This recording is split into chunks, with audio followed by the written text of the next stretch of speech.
Bonjour à vous et bienvenue dans cette autre capsule sur les fonctions de tôlerie sur SolidWorks.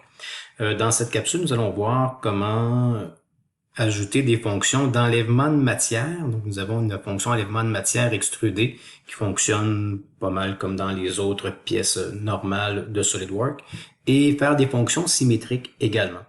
Donc, si j'utilisais enlèvement de matière extrudée, j'aurais pas vraiment de problème à utiliser cette fonction-là. Je peux l'utiliser pour aller mettre soit des cercles pour faire la simulation de trous ou faire des trous dans ma pièce de tôlerie.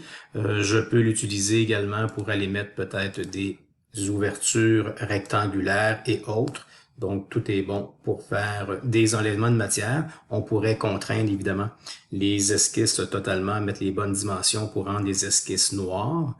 En quittant l'esquisse d'enlèvement de matière, je reviens à ma fonction enlèvement de matière qui était dans tôlerie, qui a basculé avec celle de l'onglet esquisse parce que c'est effectivement la même. Sauf qu'en tôlerie, je vais avoir l'option supplémentaire de lier à l'épaisseur mes enlèvements de matière. Donc, c'était peut-être intéressant d'utiliser cette fonction-là, à moins que j'aurais vraiment des trous qui traverseraient plusieurs parois de ma pièce de tôlerie. Donc, j'ai pas besoin de spécifier l'épaisseur lorsque je suis lié à son épaisseur et éventuellement, si j'avais à changer l'épaisseur, ben la profondeur d'enlèvement de matière va s'ajuster tout simplement.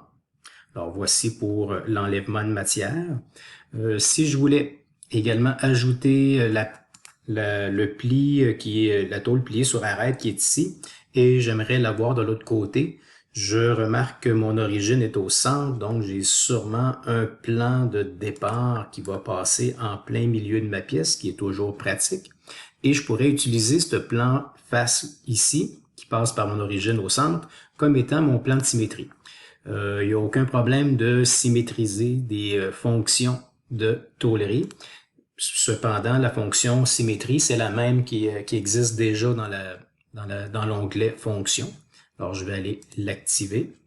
Comme plan de symétrie, je vais dérouler mon arbre de création ici dans l'écran graphique pour venir sélectionner mon plan face qui passe au centre de ma pièce.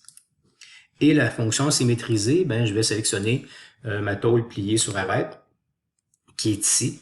Et aussi, je vais ajouter peut-être l'enlèvement de matière qui a été fait. Je peux ajouter, si il collabore, le coin brisé qu'on avait vu également dans une autre capsule. Souvent, les coins brisés vont refuser de faire la fonction symétrique. Alors, dans ce cas-là, ce qu'on va faire, je vais lui dire, ben, OK, laisse-la tomber. Et en lui disant de faire ma fonction symétrique comme ça, j'obtiendrai ainsi la fonction. Évidemment que si je m'en viens éditer la première fonction ici, ça va aller modifier, en la cliquant peut-être un petit peu plus haut, de cette façon-là, ça va venir modifier également ma nouvelle fonction ici symétrique et je peux aller simplement ajouter des coins brisés pour peut-être obtenir les coins que j'avais pas pu obtenir avec la fonction symétrique comme ça. Donc, peut-être un dernier aspect également à tenir compte à l'intérieur de nos pièces de tôlerie, c'est lorsque je fais l'état déplié. On serait tenté à tout le moins de venir travailler dans l'état déplié ici. Ce qu'il faut savoir, c'est que cet état-là est obtenu avec des configurations. Si on remarque la position de mon état déplié ici complètement, lorsque je l'active, l'état déplié dans ma barre d'outils, ça vient également activer la dernière fonction état déplié dans mon arbre de création.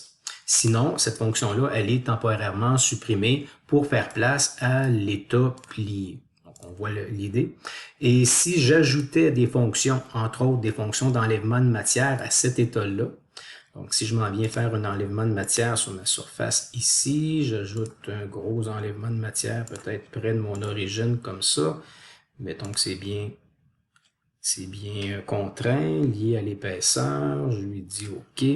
Donc, dans l'état déplié, mon enlèvement de matière apparaît dans l'arbre de création après l'état déplié. Mais lorsque je vais replier dans son état normal ma pièce, cet enlèvement de matière-là n'est plus visible parce qu'il s'est supprimé, parce qu'il était après l'état déplié dans mon arbre de création. Donc, une chose à éviter tout simplement, c'est de ne pas travailler dans cet état-là. Alors, merci de votre écoute et bonne modélisation pour vos futures pièces de tôlerie.